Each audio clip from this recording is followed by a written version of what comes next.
Hello and welcome to a special edition of Your South Florida. I'm your guest host, Darius V. Daughtry. I'm the founder and executive artistic director of Art Prevails Project. Today, we're coming to you from Destination Sistrunk Cultural Center in the historic Sistrunk neighborhood, known as the heart and soul of the city. It is Fort Lauderdale's oldest African American community, named after Dr. Sistrunk, the first Black physician in Greater Fort Lauderdale, who helped establish the first hospital in Broward County for the Black community.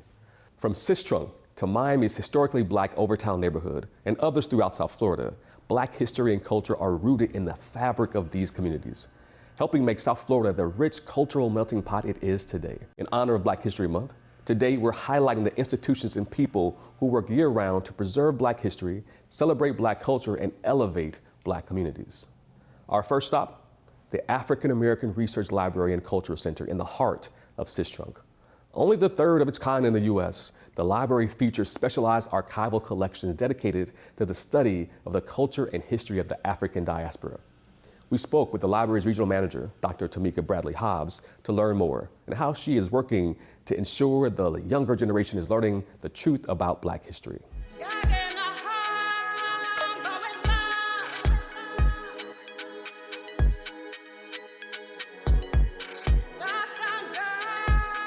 Esther Roll's collection is here, and very proud to have the Emmy that she won in 1979. My love for history started with bad Black history. I did not get the best Black history education in my K-12 experience, but it took me going to Florida A&M University, taking my first Black history class there. Actually changed my major. I was so electrified and just had so much passion for it. I knew that this is something that I wanted to do as a part of my career.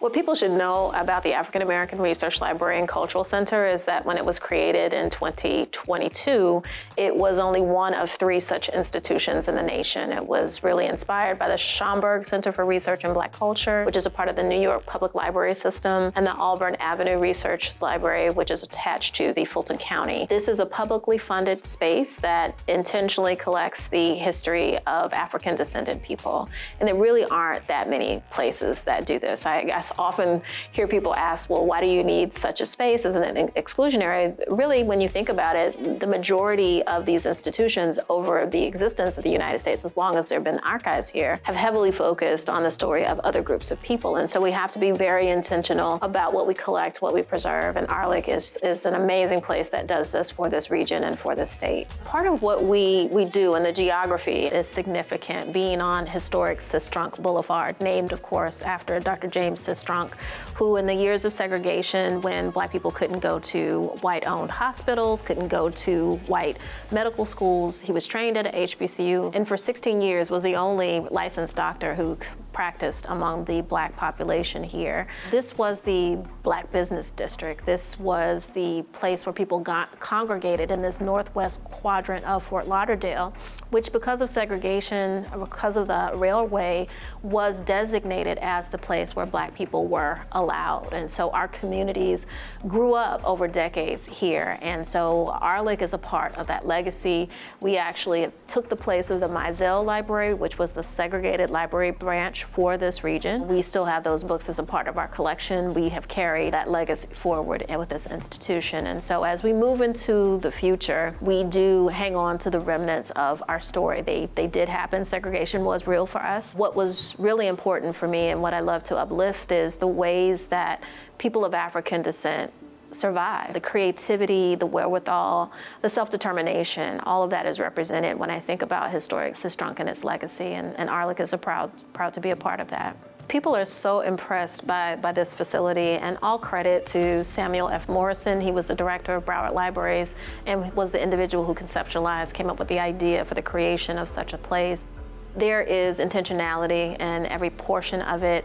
This 60,000 square foot building, 2 stories. From the outside, you see Ndikra symbols, which are from the Akan people in West Africa. They are visual symbols of cultural values. Everything from the flooring to the columns to the welcome desk were designed intentionally to represent and evoke this connection between Africa and America. On the first level is our cultural center. We have a 300-seat auditorium. We have a museum gallery gallery, we have meeting rooms and spaces, and a beautiful wide open lobby. The Harambe Room is an intentional space. It is a piece of public art designed by artist Gary Moore. It is a circular room, which makes it really interesting, in not only visually, but acoustically. On the floor, there is a pattern that represents the transatlantic slave trade and this journey that was made by our ancestors from the continent of Africa to America. That's on the floor. On the walls is a graphic design that includes elements from African culture all the way through the civil rights era. You'll see pictures of Dr. James Sistrunk, Eula Johnson, and the wade-ins that desegregated Fort Lauderdale Beach, and the lyrics to the Negro National Anthem, Lift Every Voice and Sing. On the second floor, we have stacks in adult information services and youth services. In youth services, there is a real focus on diverse literature that features characters, protagonists of color, which is really important for the self-esteem and development of young Black children, and we do some excellent programming out of our youth services division. But the real gem, what makes us special, what makes us a flagship within the library division is our archives. We have a special vault that is climate controlled, and we have over 1 million items from rare books to manuscripts to art that we keep and preserve here on site. It's important for us to make sure that we're telling stories that don't just start in slavery. We want people to have a connection to the African continent. Part of the tragedy of the transatlantic slave trade is that many African Americans don't know exactly where they came from, what region. So we tend to embrace all of it and try to uplift as much as we can. Since October, we have offered Black History classes one Saturday a month here in the building, and I can just tell you it's been a tremendous response from the community.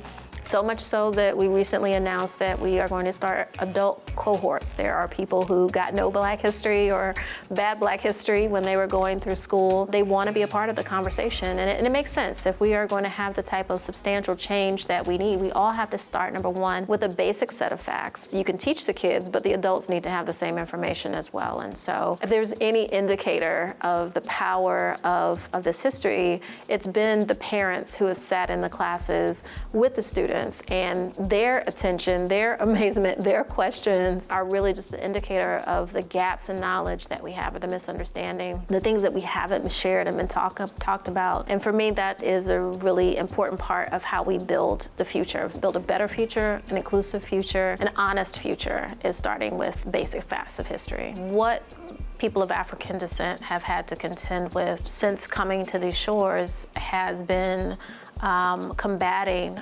negative racial stereotypes. And I think the only way that we can ever build a future where there is truly equal opportunity for everyone is if we interrogate what got us to this point. If we understand the roots of racial disparity, we understand the structures that maintained it over the years, but more importantly, how people survived it.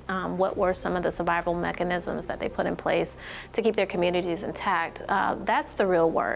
And that is what we need to continue to celebrate and to pass down. I find this place to be a place of empowerment. Knowledge of self, knowing the story of your people, what it took for them to survive, the creativity, the determination, the grit, the ingenuity, the beauty, all of it are part of the stories that we tell and keep here at ARLIC. But we definitely want people to understand that this is not just for people of African descent. Certainly we do prioritize those stories, but this is something for everyone, and we all need to know about each other if we're ever going to prevent the type of marginalization and stereotyping that has happened before. We have to have people who are willing to lean in, who are willing to come out. This is here for them to enjoy as well, and we welcome that.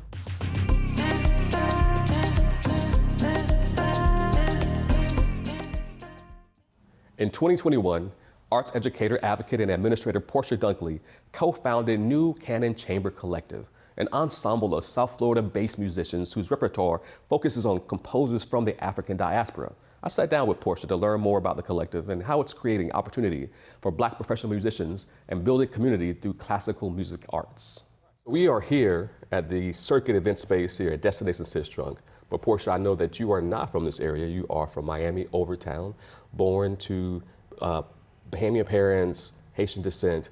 Tell me about growing up in Miami. Growing up in Miami was wild during the 80s and the 90s. I actually loved my community. I grew up in Overtown, 6th Street, 6th Avenue. My mom is Bahamian, my dad is Haitian. We went to the Bahamas very often, especially during the summers, to visit the family. And I spent a lot of time with my Haitian family as well. So I have that blend of the Caribbean, that's a part of my upbringing. Awesome. Are there any specific memories of growing up in Miami that stick out to you from your youth? It was just being outside, playing with my friends in the neighborhood. We had this one kid, I remember his name was Percy, and he was developmentally delayed. And we'll get into why this part is important. And he was never ostracized. He was a big part of, our neighborhood kid gang. We all played together. We made space for him. We made room for him. And no one ever really used his disability or his ability to not just kind of play like the rest of the kids against him. We all, it was a neighborhood gang of kids, if you think of Fat Albert and the Junkyard Gang. Okay, cool. All right. Hey. Right? Yeah. I think a lot of us had Percys in our lives, right? Yeah. There were kids that we just embraced and brought in. So with that, you as a kid doing your thing with your group of ragamuffin kids on the street, right? How did you get connected to or find music? So my mom would always tell me that she studied piano and she played the saxophone when she was younger, but she quit because her teacher tried to make her read music, and that was there was some disconnect for her right there. And so she always wanted to play, and she was glad that when I showed interest in anything, she would just always support it. When I was in elementary school, I had this teacher, Mr. McKay, a music teacher. I love music, my favorite subject. He started a string program at the school during my 5th grade year, and I wanted to be a part of it. But unfortunately, I couldn't because they had already assigned all the instruments. And so the next year, though, because I was a kid like a dog with a bone, I came back and I asked him if I could play the violin. He was like, well, we don't have any more violins left, but there's this one instrument, and it was the bass. It was laying on top of a shelf, and that's how I started playing the bass. And at that point, the bass was bigger than you were. It was much bigger than me, yes, yeah, definitely. So in your household, you say your mom was a musician at heart. Was there music in the house often? Yeah, definitely. We had a record player that played, and my mom always had the radio on. We would listen. We grew up in the traditional gospel kind of Christian home, and she would have 1490 WMBM, Victor T. Curry, and playing on the radio all the time. We had a collection of soul records, but it got played when she wasn't there. So, and then also she bought us kid records, songs that we would sing in nursery school and stuff. Well, tell us more about Teeny Violini and your efforts to expose young people to music. So Teeny Violini initially, and remember I mentioned Percy earlier, when I first came up with the idea to teach kids music or to incorporate music, I was really trying to figure out what I wanted to do with my life. And I was inspired by my nephew Dallas, who was developmentally delayed. When he was born, he was beautiful, normal kid, and then developed these lesions on his brain. And so it caused him to regress.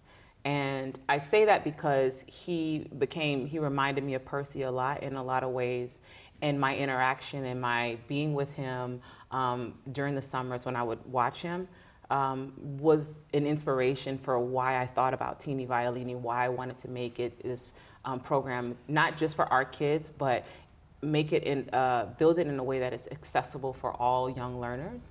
And so I started the idea with that, and years later, moved down to Miami because I was living in Tallahassee at the time, and I saw that there was a gap in learning for the students that were a part of the music program that I taught at. I taught at Miami Music Program, and it was always a rough start for the kindergartners, for the first graders. And so my thought was, okay, our kids need definitely more representation. They need to see more of us, but they also need more high quality engagement in music. And what better place to start than with a bunch of, beautifully energetic early learners. You mentioned earlier with Teeny Violini about the importance of representation. So I know with Canon Chamber Collective that is a major part of what you do and what you're trying to bring to the space in regards to classical music. So please tell us more about that. Yeah, so New Canon Chamber Collective is a South Florida-based ensemble that amplifies the voices of Black and Brown composers in the classical music genre, and it also allows a space for Black and Brown musicians in our community to play together, curate music together, and just be in community with each other. So tell us, but why is that important? It's important because these spaces don't really exist down here. The talent is here. The ability, the musicians, the drive are all here. They're all here in the space, but the opportunities are few. And, you know, it's unfortunate, it's sad, you know, that we have to fight a lot to be seen and to be heard and to be valued as musicians, as artists equal to our non-Black counterparts. So this is why New Canon is important, because it's specifically a space where we're saying, Black and Brown people, you are amplified, you're elevated. This is for us. It's not excluding anyone. This is like, we're definitely counting you in. I can just say, from my perspective, being around and seeing New Canon, it was very refreshing the first time I was to sit and see an orchestra full of Black and Brown people, right? Something that I hadn't really experienced in my life, you know, especially here in South Florida. So to know that so many amazing artists are here and you are working to help elevate and give them space is beautiful. Thank you, I appreciate that. I mean, that's been my experience as well. Like, as a bass player, as a Black woman bass player, when growing up, learning this instrument, being in this industry, very, very few. Now you see us a lot more because of the, you know, social media, and then, you know, just people are just getting out more. But before, there were not, you know, it was very common for all of us, Black musicians, to have the same experience, that we were either one or two of, you know, then we were just one of two, you know, one of three in an ensemble. And so the common feedback that I get is, this is so awesome. Everybody, you know, rehearsals end at 9:30. They're still there to 10:30 in the parking lot. They're kicking us out of the venue. All right, y'all don't gotta go home, but you gotta come on, y'all. But it's just that type of camaraderie, that kind of community. It's needed. And like you said, the way you felt when you came there, it's the same thing for everyone. It's awesome. Tell us more about, as a musician, so as a theater artist and writer, I think for me, connecting with other writers that we can communicate in that same language, for the musicians that are part of the collective, right? What has been their kind of feedback in regards to like finding these people? Oh, listen, you know, one of the common things I've heard, like non-Black people, is just like, oh, where are the Black musicians, right? So for me, finding my community was important, right? And then connecting my community. The biggest joy for me is when I put together any iteration of New Canon, whether it's big or small, and there's someone new, and then I'm like, oh, you know, such and such, have you met this? And I'm like, no, I didn't even know you were here. Like, that's part of the value of the group, of what we're doing, is that people are meeting each other, and so they're hiring each other for gigs. You know, they're playing and collaborating with each other. They're, you know, like, these musicians are thought of first among the musicians in the collective. Yeah, absolutely. So then, what has been the feedback from the community when you roll up with 45 Black and Brown? You know, it's been beautiful. Everybody's excited. They love the energy. You know, it's just, wow, thank you. It's always a sense of gratitude. Thank you for this. Thank you. Thank you. Wow, this was amazing. When is the next one? When is the next one? When is the next one? You know, it's always that. Okay, so when is the next one? Like, what's next? What's happening for New Canon? So what's happening for New Canon? A few things are in the pipes, in the works, but in June again, and we collaborate on this, we're going to be doing our show, bringing back Remember the Times, which is a celebration of Black sitcoms throughout the 70s, the 70s, 80s, and the 90s. And we're actually adding some new flavor to that show as well. Okay, so. Well, it was fun last time, so I'm sure it'll be fun this time. Yeah. All right, and any big vision things happening down the pike for New Canon Chamber? New Canon Chamber Collective, well, one is two things. We're working on a collaborative venture where we're going to be putting out a recording soon. That's one thing. So we're fundraising for that. And the other thing is the grant the partnership that we're working on. What I'm really looking forward to with Art Prevails Project, Storied, right? Yes. And the reason why I'm looking forward to that particular project is because we're amplifying new voices. We're giving a space for new works to be presented and for artists to be immersed in communities and tell the stories of those communities. So that one is definitely one big project that I'm looking forward to. I am looking forward to that one too. Yes. So thank you so much, Portia, for hanging out with us today and telling us all about new Canon Chamber Collective, Teeny Violini, your amazing story. You are truly, truly an inspiration. Oh, thank you. I appreciate that. Thank you for having me. The Spady Cultural Heritage Museum in Delray Beach is the only museum of its kind in Palm Beach County dedicated to discovering, collecting, and showcasing the contributions of the African diaspora in Florida and the U.S. Spady Executive Director Charlene Farrington recently gave us a tour of the museum. Take a look. In 1922, Mr. Spady arrived from Townsend, Virginia, to be the teacher for the colored children. He married a woman whose family had migrated to Delray in the late 1800s. Her name was Jessie Green. She was a teacher as well. And the two of them finished building this house in 1926, and this is where they lived. And we're actually sitting right now in what used to be the Spady's living room. In 1992, Vera Farrington, who, full disclosure, is my mother, retired from the Palm Beach County school system. In 1993, began volunteering at the Delray Beach Historical Society. She would assist people in finding what they were looking for, and then she would go back and look for information pertaining to Black people in Delray, and she realized they did not have any. So she contacted her colleague, Charles Spencer Pompey, who was an historian in Palm Beach County, and they started talking about the Black history of Delray and realized that it exists, it just is not in the collection at the Historical Society. So they put out an all call to the elders in the community at that time. They eventually named that group the Founders Board. And they started meeting and talking about their memories and the historical activities and events that took place here in Delray Beach. And then they started bringing in their documentation. They brought in birth certificates and marriage licenses and diplomas and business receipts and everything that they had that was evidence of the life they lived here in Delray Beach and their ancestors. So they finally now have this large collection of materials, took it to the Historical Society with the intention of including it in their archives. And they were advised to take on this material and the narratives that go with it as a separate project. Because the thinking was, the Historical Society had accepted the information, filed it away, who would know?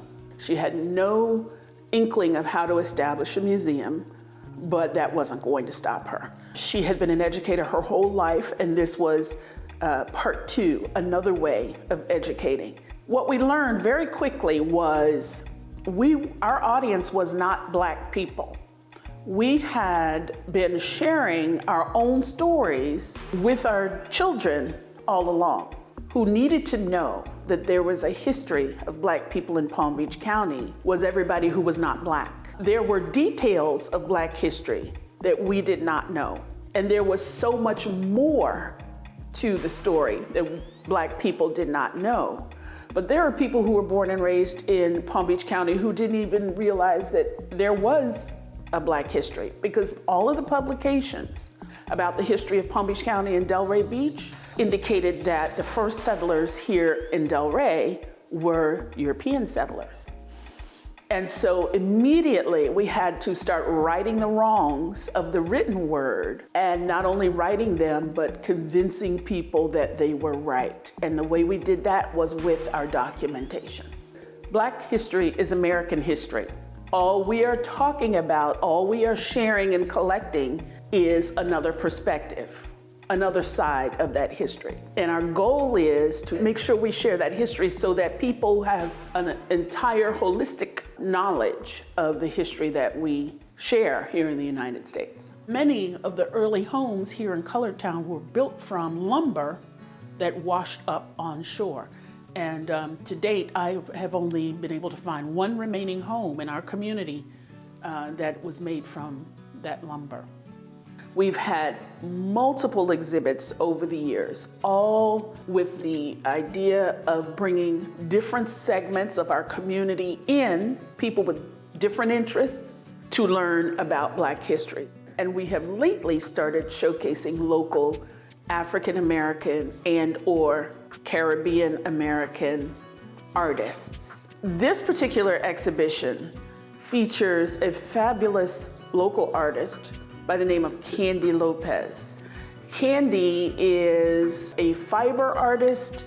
She paints and she also works with textiles. All of her art really depicts individuals, regular everyday people in the community and the environments in which they live. For instance, this particular piece where she depicted an elderly lady walking down the street of her neighborhood, and you can see an outline of some of the buildings where she lives. We hear all the time people coming in and saying, oh, I have such a feeling of warmth when I come in here. There is such a feeling of welcome when I walk through the doors here. And I firmly believe, and this is just my belief, that the spirit of Solomon Spady, especially based on what his former students have told me, is pleased with the work that we do here, is pleased with the fact that the place that he built to live in is now being used to continue to educate people. Just like I know that Vera Farrington and C. Spencer Pompey are pleased with the work that we are doing here at the Spady Museum, which is to continue to educate. It was their life's mission, and we are continuing their legacy. This is a place where we want everyone to feel free to walk through the door, ask questions, not feel intimidated, not feel blamed, not feel shamed, but to feel like they can come in here and get their questions answered, or minimally have a conversation about whatever the topic is Black history related, and walk away knowing a little bit more, or having at least a starting point to learn more about the history of people of African descent in the United States. I don't want any child to grow up, matriculate through school here in Palm Beach County, and not at least be aware that Black history exists here in Palm Beach County, and I know where I can go and learn more. And that's what I want for the future of the Spady Museum. For more on the organizations featured on today's show and South Florida Black history, follow us on Facebook at Your South FL. I'm Darius V. Daughtry. Thanks for watching.